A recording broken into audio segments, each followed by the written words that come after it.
Hello, কে বলছেন?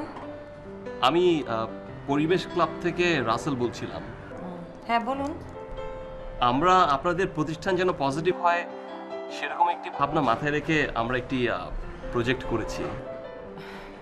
আপনি কি করে বুঝলেন আপনাদের প্রজেক্ট আমার প্রতিষ্ঠানের জন্য পজিটিভ হবে? অ্যাকচুয়ালি আপনাদের প্রতিষ্ঠান এবং আপনাদের সমস্ত ক্লায়েন্টদেরকে আমরা একটু ডিটেল স্টাডি করেছি। দেখুন, আমি তো আসলে একটু ব্যস্ত আছি, আর আসলে এখন এই বিষয় নিয়ে কথা বলার জন্য আমি সময় দিতে পারছি না, প্লিজ। এক মিনিট, এক্সকিউজ মি। আমরা যেটা চাচ্ছিলাম যে আমাদের পরিবেশটা তো আসলে ঠিক নেই, বা আমাদের স্বাস্থ্যের জন্য বা আমাদের আশেপাশে মানুষজনদের জন্য ঠিকঠাক নেই। তো ওই জায়গা থেকে আমরা চাচ্ছিলাম যে একটা ভালো কিছু হোক। যদি আমাদের একটা ফান্ড হতো বা একটা স্পন্সর যদি হতো, তাহলে আমরা বিভিন্ন মানুষকে একটা অ্যাওয়ারনেস দিতে পারতাম যে কীভাবে ভালো থাকা যায়, আমাদের আশেপাশের পরিবেশটা কীভাবে নিট অ্যান্ড ক্লিন রাখা যায়। আসলে বেসিক্যালি আমি তো আপনাকে ফোনে এত ডিটেলস বুঝিয়ে বলতে পারবো না। যদি আপনার সঙ্গে আমার সামনাসামনি দেখা হতো, ফিজিক্যালি মিট হতো, তাহলে হয়তো আমি আপনাকে মানে সব কিছু ক্লিয়ার করতে পারতাম। মানে এটা কি পসিবল? প্লিজ কাইন্ডলি, আমি একটিবার দেখা করতে চাচ্ছিলাম। আপনি এক কাজ করুন, অফিসে এসে আমার সাথে দেখা করুন। ওকে, থ্যাংক ইউ।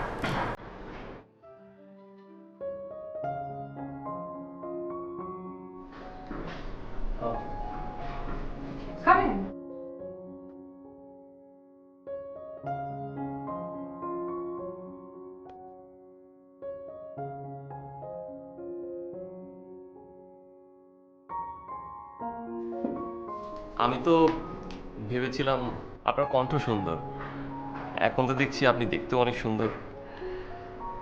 ফ্ল্যাট করা হচ্ছে, তাই না? না না, আমি ফ্লার্ট করছি না, আমি আপনাকে অবজার্ভ করেই বলছি। It's my true feelings.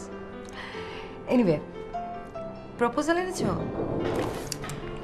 Sorry, আমি তোমাকে তুমি করে বলে ফেললাম। না, ইটস ওকে, আপনি আমাকে তুমি করে বলতে পারেন, কোনো সমস্যা নেই। আর ইনফ্যাক্ট আমি আপনার থেকে বয়স ছোটই হব।